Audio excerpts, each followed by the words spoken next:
Do you want to talk a little bit about like what it was like when you lived in Palestine? What your experience was? Yes, I would do that with pleasure, for sure. As you said, I was 3 years when Israel took over the West Bank, Gaza Strip, and Jerusalem in 1967, and it was really a moment that I still remember. I will never forget the scenery then, nor the incidents and the events that we experienced at a very early age. For example, if I back up a little bit, in 1948, my dad and his mom was forced to leave their home in Jaffa. And they ended up walking under the bullets and the tanks, the Israeli tanks, and so on, uh, long distance. And they ended up, my dad and my grandma ended up settling in the city of Ramallah, which is basically a major city in the West Bank area. My mom at the same time was 13 years old, and she was in a boarding school in Bethlehem, Palestine, and her family, they were residing in a city called Ramle. Ramle is a city close to Tel Aviv. And as the war in 1948 broke out, they shut the streets, the cities. People couldn't move from place to place. So I just want you to imagine a 13 years old little girl ended up in the street trying to, one, join her family, but they didn't know how to get there because everything was blocked. And she ended up moving with people to Amman, Jordan. And she lived there 3 years in Amman, Jordan. And at a very early age, as I said, my dad and my mom got married. As a matter of fact, she was around 16 years old, which is unheard of. Right now, no one does something like that. And they had all of us, and I'm the youngest in my family. So in 1967, I was 3 years old. So as Israel took over the West Bank, Jerusalem, and Gaza Strip, they started to give what they call a military permission to those who wanted to go into the 48 area to visit, for example, some people and so on.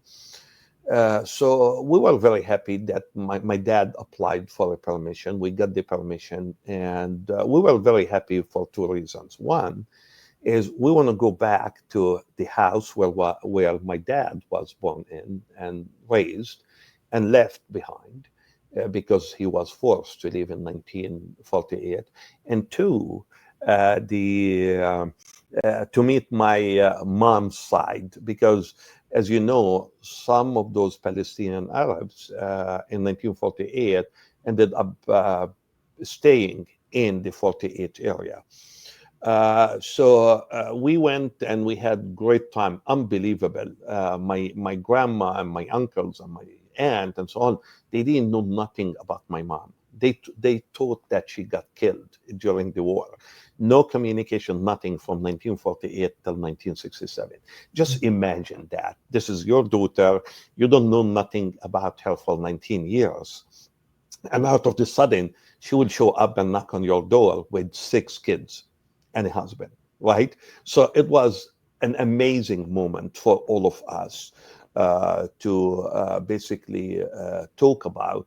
But also, even though it was a very happy moment for us, it was also a sad moment because we couldn't go near our dad's house. My dad was a linguistic teacher, so he spoke 5 languages fluently, and one of the languages was Hebrew. And so basically, when he took us to the house to show us his family home. Um, he knocked on the door because we figured out that people are living in our house. And I will never, as I said at age 3, I will never forget the face of that old lady who opened that door. Obviously, at 3 years old, I didn't know Hebrew. I didn't understand the language, but I could understand the face expressions on my dad's face.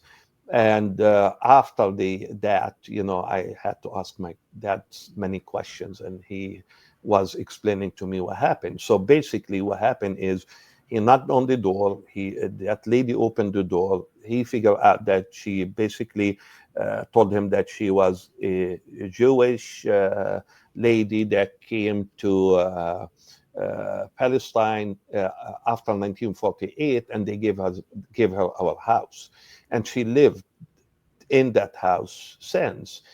So my dad explained to her the situation and told her, it's our house, our family house, and here's my kids. And he didn't ask even to return the house, but he asked her to let us in so that we see the house. And her answer was no.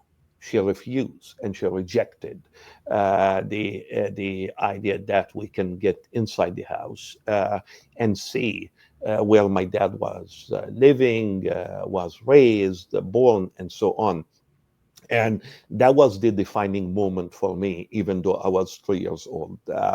And I knew that something needs to be done in order to change this ugly reality, in order to change that in a way so that people understand exactly what's going on.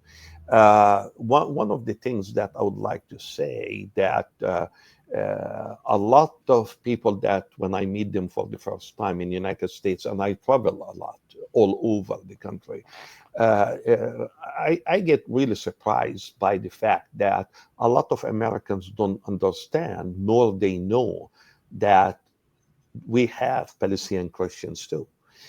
They always think of Palestinians as just Muslims. And we grew up together. As a Palestinian Christian, I don't see any difference between me and a Palestinian Muslim because we grew up together. We are friends. We are neighbors. We share the same, what we call it, schools, the same markets, the same of everything. So we don't see really a difference between the two. But unfortunately, it's like the issue that most Americans are not aware of, that Palestinians are Christians also, as much as there are some of them Muslims, right? And I keep telling them and reminding them that, remember, Jesus was born in Palestine. He was born in Bethlehem, which is a part of Palestine. So those are the things I think that needs to be concentrated on and talk about more and more as we share the Palestinian side of narrative with everybody.